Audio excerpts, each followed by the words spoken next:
माध्यम से समझाया गया है। और मैं थोड़ी सी उस पर आप लोगों का ध्यान आकर्षित करना चाहूंगा और वह रामचरितमानस के कुछ संदर्भों के माध्यम से मैं आपको बताना चाहूंगा कि वास्तव में सुंदरता क्या है। तो इस सृष्टि को जब ईश्वर ने बनाया तो ये सृष्टि अपने आप में ईश्वर स्वरूप है, वह भी ब्रह्म स्वरूप है। तो जो ब्रह्म है वही परम सुंदर है। तो ये सृष्टि भी, ये संसार भी सुंदर है और ये सब सुंदर है, तो उसमें असुंदर कुछ नहीं है।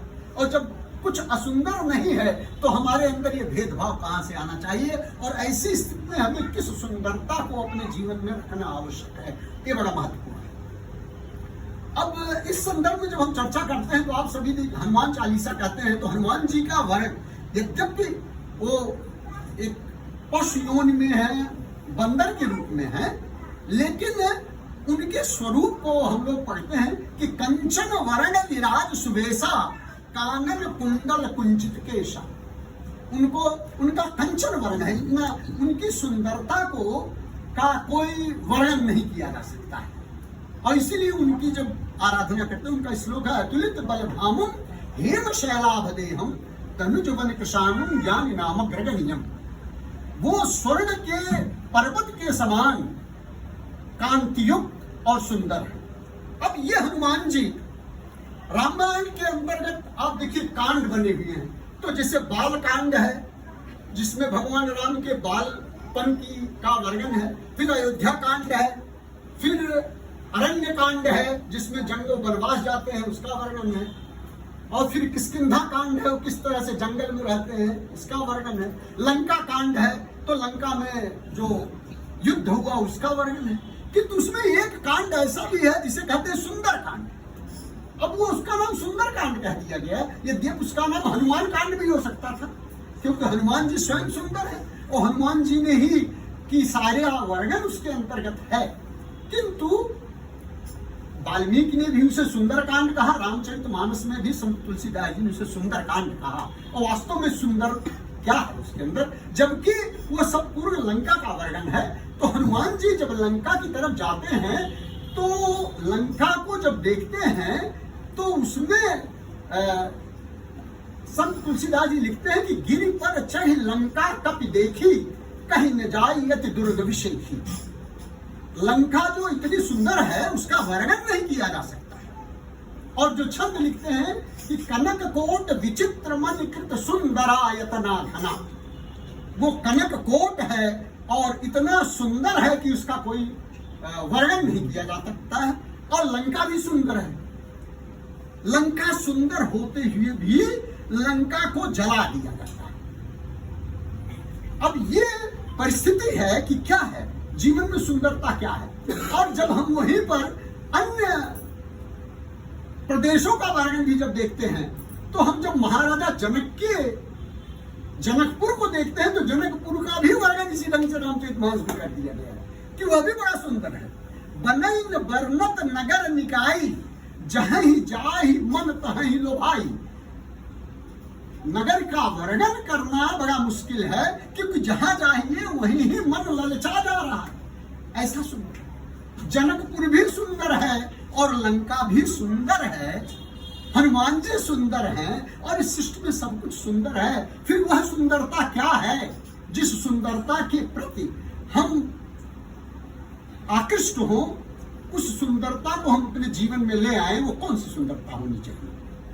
और इसका एक सुंदर सा उदाहरण, अब इसकी व्याख्या तो बहुत बृहद है और समय के संकीर्णता की वजह से सब बातें कही नहीं जा सकती, लेकिन संक्षेप में सूत्रात्मक ढंग से मैं आपको बात बताऊंगा कि एक छोटा सा प्रसंग है सुंदर कांड का, अरण्य कांड का, जिससे कि ये समझ में आता है कि वास्तविक सुंदरता क्या है और किस तरफ हमको जाना चाहिए। तो वो सुंदरता यह है, वह वर्णन ऐसा है कि शूर्पणखा जो है वह राम की सुंदरता को देख करके आकृष्ट हो जाती है अरण्य कांड। अब वो जब सुंदरता से आकृष्ट हो जाती है तो शूर्पणखा जो है राम के पास जा करके उनसे विवाह का निवेदन करती है। और निवेदन करने के पहले तो व्यक्ति को, जब इतने सुंदर व्यक्ति के पास जा रहा है तो वह भी सुंदर है, वो सुंदरता को लेकर के जाती है। रुचिर रूप धरि प्रभु पही आई और बोली वचन बहुत मुस्काई।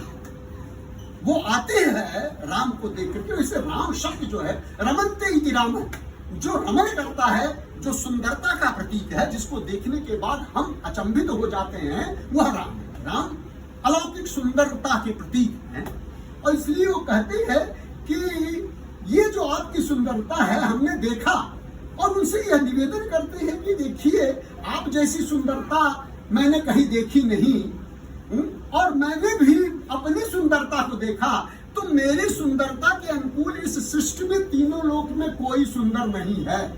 शूर्पणखा इस ढंग से निवेदन कर रही है। उस कहते हैं कि मम अनुरूप पुरुष जग माही, देखे तीन लोक मह नाही। मेरे अनुकूल इस तीनों लोक में कोई पुरुष नहीं दिखाई पड़ा, क्योंकि मैं जितनी सुंदर हूं उतना सुंदर कोई है नहीं। अब वह भी सुंदर रूप पकड़ करके जा रहे हैं।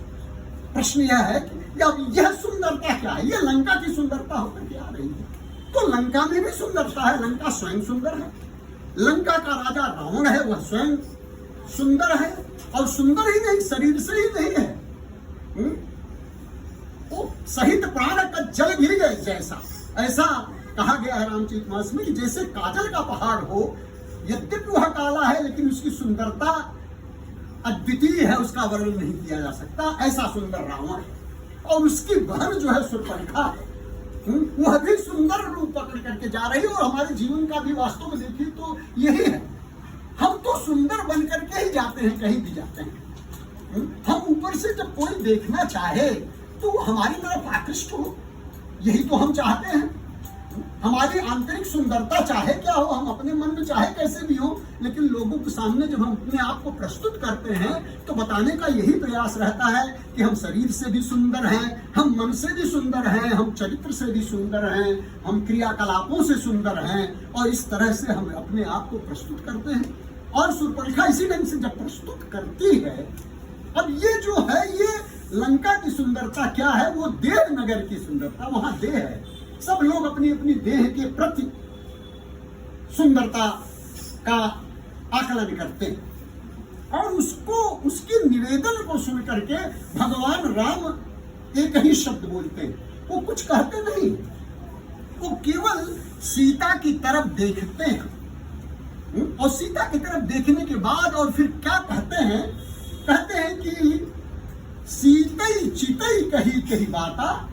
उन्होंने कहा कि देखिए ये हमारे साथ हैं और इसलिए मैं तुमसे शादी नहीं कर सकता। अहै कुमार मोर लघु भ्राता, मेरे लोग लक्ष्मण है वह कुमारा है, क्योंकि यह तो मेरे साथ है। अब ये जो शब्दों का है, कवि लोग जो हैं और जो हमारे संत हैं, वो बड़े सांकेतिक ढंग से बात करते हैं। इनके भावों पर अगर हम जानते हैं तो इसके कई अर्थ निकलते हैं और कई भावनाएं हैं जो हमको ये बताते हैं कि वास्तविक सुंदरता क्या है। जब भगवान राम सीता की तरफ देखते हैं और देख करके कहते हैं कि सीतई चितई कही कही बाता, उसको बताते हैं कि देखो ये सीता को देखो, हमारा तो विवाह हो चुका है, लेकिन वास्तव में हमारा जो छोटा भाई है वो कुमार है। अब ये छोटी सी बात है, बड़ी बात लोगों को ये लगता होगा कि भगवान राम ने बड़ा मिथ्या भाषण किया। भगवान राम सत्य भाषण के माने जाते हैं, पुरुषोत्तम, मर्यादा पुरुषोत्तम माने जाते हैं, सत्य भाषण के एक मापदंड माने जाते हैं। लेकिन उन्होंने झूठ बोला, लेकिन ऐसी बात नहीं, उन्होंने झूठ कुछ नहीं बोला, क्योंकि भाषाओं का जब होता है, लेन देन होता है, तो जिस भाषा में बात कही जाए उसी भाषा में तो हमको उत्तर देना रहता है। अब ये शूर्पणखा तो लंका से आई हुई है, यद्यपि वो चाहे जैसी है लेकिन सुंदर बन करके तो आई हुई है। और उसकी तरफ देखने के बाद, उस सीता की तरफ देखते हैं तो ये मानो बताने का प्रयास करते हैं कि शूर्पणखा, तुमने अपनी सुंदरता देखने के पहले क्या मेरे साथ जो सीता जी है उनकी सुंदरता देखी क्या? तुम अपने आप को यदि सुंदर कह रही हो कि तीनों लोक में कोई सुंदर नहीं है, तो क्या सीता की सुंदरता को तुमने देखा?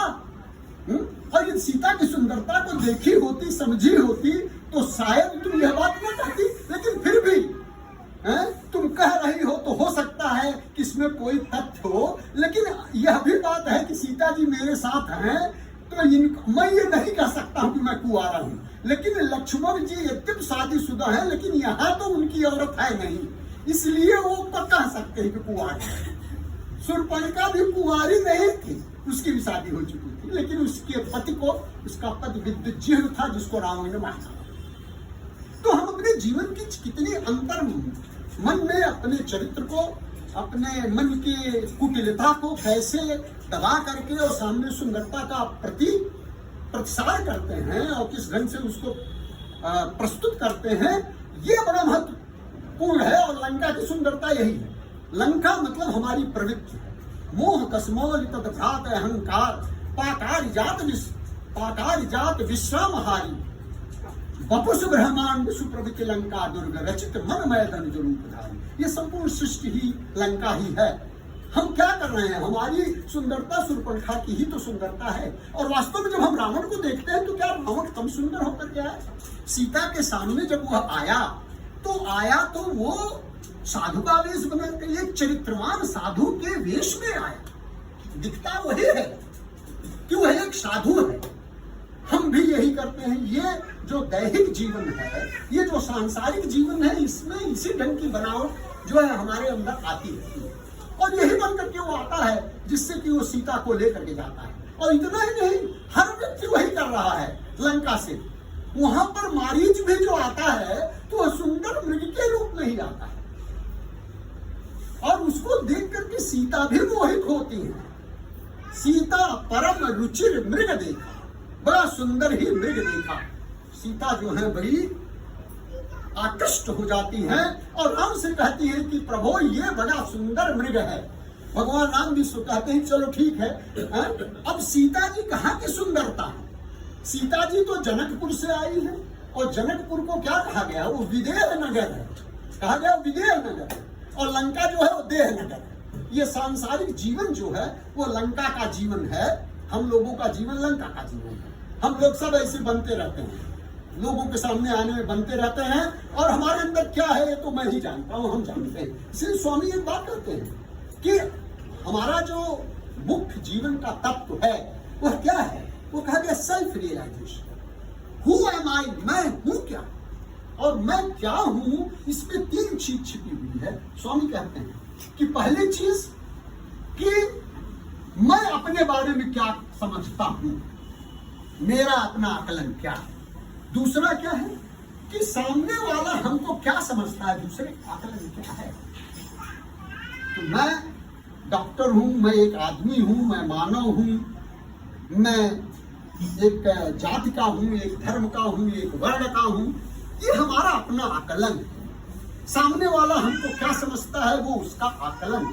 लेकिन वास्तविकता क्या है, मैं हूं कौन? यही मुख्य जो है हमारे जीवन का उद्देश्य है। इसीलिए कहा गया सेल्फ रियलाइजेशन। हम जीवन में इसलिए आए हैं कि हम अपने आप को पहचाने, और इसी पहचान को स्वामी हरदम बोलते रहते हैं, प्रेम स्वरूप लारा, दिव्य स्वरूप लाराज, दिव्यात्म स्वरूप लाराज। मतलब हम दिव्य हैं, हम डिवाइन हैं, वी आर डिवाइन। हमारे अंदर प्रेम है, ब्लिस है, हम वो हैं, ईश्वर स्वरूप है। हम ईश्वर हैं। स्वामी कहते हैं not only I am God, you are also God. लेकिन वो चीज वही रियलाइज करना है, वह जानना है। और जिस दिन हम यह जान जाते हैं उस दिन हम समझिए कि अपने जीवन को सार्थक बना देते हैं। और यही स्थिति है। और लेकिन हमारे जीवन में जब इस ढंग की परिस्थिति आ जाती है तो आप देखिए कि वह जो साधु का चरित्र है, रावण का साधु का चरित्र, दिखने में साधु का चरित्र, उसका अंतिम भविष्य क्या होता है? वो मारा जाता है।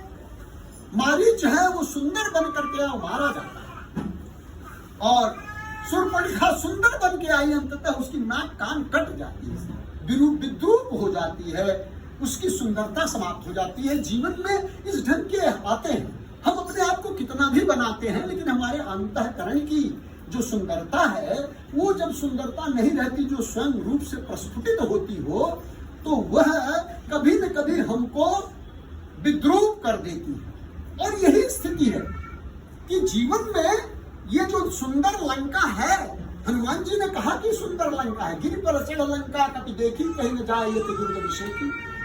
उस लंका की सुंदरता को देखा, लेकिन सुंदरता को देखने के बाद वो हनुमान जी जला देते हैं, मतलब वो जलाने के योग्य हो जाती है। वास्तव में क्या है, हनुमान जी की जो पूंछ है, पूंछ में आग लगाई गई।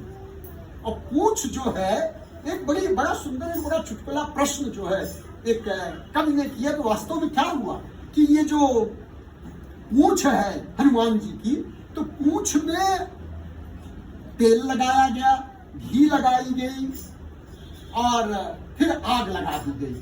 और आग लगाने के बाद फिर जब आग लगा दी गई तो ये किस उद्देश्य से की गई लंका में? हमारे जीवन में यही सब होता है, हम दूसरे में जब कोई सुंदर देखते हैं तो उसके जीवन में आग ही लगाने का प्रयास करते हैं कि किसी तरह इसकी पूंछ कट जाए।